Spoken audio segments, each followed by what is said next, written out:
1600 ఏళ్ల నాటి ఒక ఇనుప స్తంభం ఉంది. వందల ఏళ్లుగా ఎండకు ఎండి, వానకు తడిచినా దీనికి రవ్వంత కూడా తుప్పుపట్టలేదు. దీనిని 14వ శతాబ్దంలో గుప్త చక్రవర్తి 2వ చంద్రగుప్తుడు నిర్మించాడు.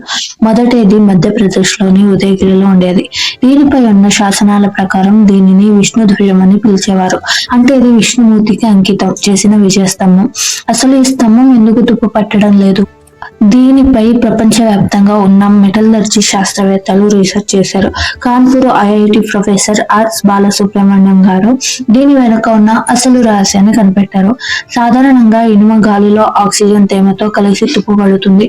కానీ మన పూర్వీకులు ఈ స్తంభాన్ని చేసేటప్పుడు ఫాస్ఫరస్ అనే మూలకాన్ని ఎక్కువగా కలిపారు. దీనివల్ల ఇనుముపై మిస్ వైట్ అనే ఒక సన్నని రక్షణ పొర ఏర్పడింది. ఇది ఇనుముకి గాలికి మధ్య ఒక గోడలా పనిచేస్తుంది.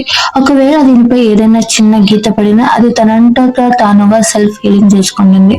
అంటే ఆ రక్షణ పొర మళ్ళీ ఏర్పడుతుంది.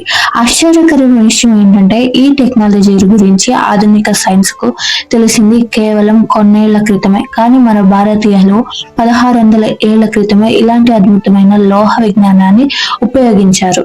కుతుబ్ మినార్ కాంప్లెక్స్ వెళ్లే ప్రతి ఒక్కరూ ఈ స్తంభాన్ని చూసి ఆశ్చర్యపోతారు.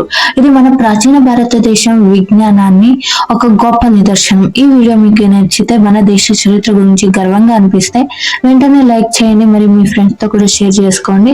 And thank you for the watching.